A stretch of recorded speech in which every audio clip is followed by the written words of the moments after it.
You know, every single day you make literally thousands of choices. What to wear, what to say, even clicking to watch this. And they all feel like your decisions, right? But what if I told you that by the time you think you've made a choice, your brain's already way ahead of you? Yeah, let's dig into that. It sounds like a simple question, doesn't it? But the answer, well, it's way more complex than you think. Because deep down, underneath your conscious mind, there's this whole hidden process that's already running the show. Just let that sink in for a second. This isn't just some philosophical idea, you know? It's something scientists can actually measure. It kind of suggests our conscious mind is the last one to get the memo about what we're about to do. So what does that mean for free will? To even start to answer that, we've got to look inside the brain. All right, so to really get this, we need to peek at the brain activity that happens before a choice even pops into our heads. And it all starts with this one pretty fascinating electrical signal. So there was this now famous experiment, right? Scientists hooked people up to brain scanners and gave them a super simple task. Just press a button whenever you feel the urge. And while they did this, the scientists were measuring a very specific brain signal called the readiness potential. Think of it like the electrical engine of your brain revving up before you decide to hit the gas. And when they saw the timing of this signal, well, it changed everything. Okay, and this is where it gets really wild. Look at the order of events here. First, that readiness potential, that brain activity, starts building up. Then, a little bit later, the person says, okay, I feel the urge to press the button now. And only after that do they actually press it. You see what that means? The brain's decision was already in motion before they were even aware of making it. So I know what you're thinking. If the brain starts the process, what is our conscious choice even for? Is free will just an illusion? Well, not exactly. It helps to think of it this way. Those unconscious systems firing up, that's still your brain. It's using your memories, your experiences. Consciousness might not be the one firing the starting pistol, but it's a super crucial player in a much bigger game. And to really get a handle on that game, you have to appreciate just how much that machine, your brain, is juggling every single second. It's an insane amount of information, and to cope with it all, it's developed some incredibly clever, well, shortcuts. Think about it. Right this second, your brain is filtering thousands of signals. The temperature of the room, the way you're sitting, that little hum from your computer, your own emotions, everything. If you had to consciously think about all of that at once, you'd be totally frozen. So what does your brain do? It automates, big time. Before you even have a chance to consciously judge a situation, its internal alarm system, the amygdala, is already scanning for threats. Before you sit down to make a pros and cons list, its reward circuits are already guessing which choice feels better or safer. And all of this happens by instantly comparing what's happening now to a whole lifetime of memories. This is exactly why a certain smell can suddenly make you feel comfortable, or why a certain tone of voice can put you on edge, and you don't even know why yet.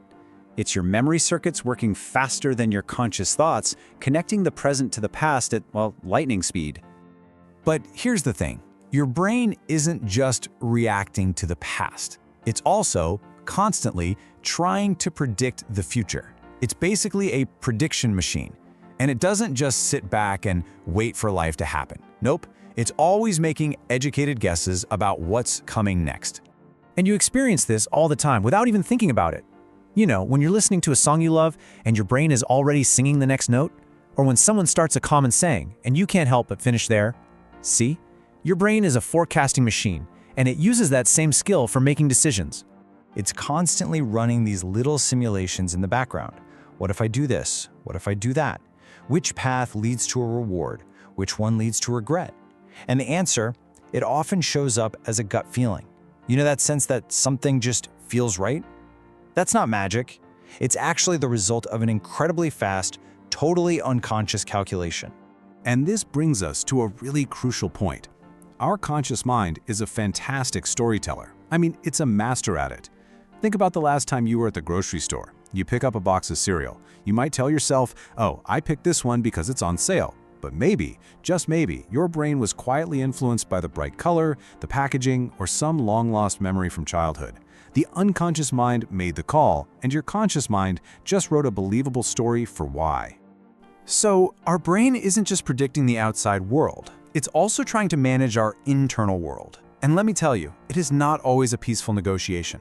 In fact, a lot of the time, making a decision is more like an internal battle, a conflict between different parts of your brain that want completely different things.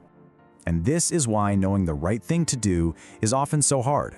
You've got one part of your brain, System 1, that screams, yes, scroll on your phone, it feels good right now.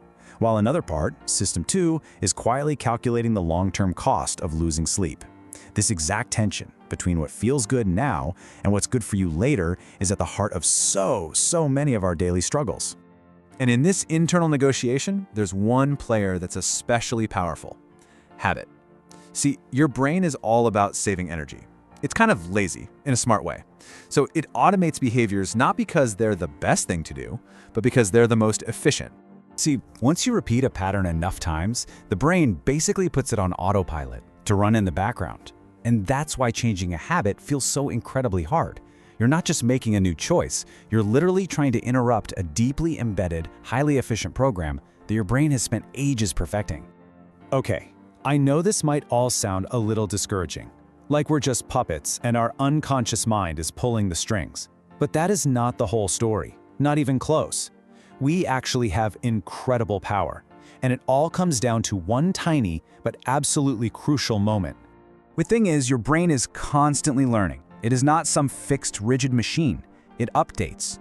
Every single choice you make, especially the ones you make consciously, becomes new data. You're literally teaching your own unconscious systems what to care about and what to predict the next time around. And if you remember one thing, let it be this: your first impulse is not always your final choice. An emotion might flare up out of nowhere, a habit might pop in your head automatically, but that's just the opening offer. It's just the first bid in the negotiation. It does not have to be the final word.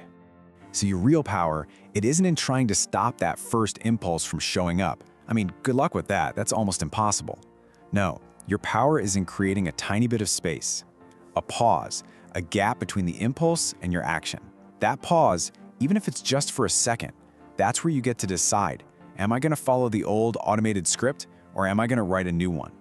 It can be as simple as taking one deep breath before you react. That's it. That's where all the power is. So when you think about it, being human isn't about having total iron-fisted control. But it's not about being a robot either. It's really all about learning to navigate this constant, lifelong conversation happening inside you, the one between your ancient, super-fast systems and your slower, more thoughtful mind. Your brain might kick off the process before you're even aware of it, sure, but you are the one who shapes what it learns over time. Maybe the most important decision you can make is simply the decision to pay attention. So, the real question is, what will you choose to notice?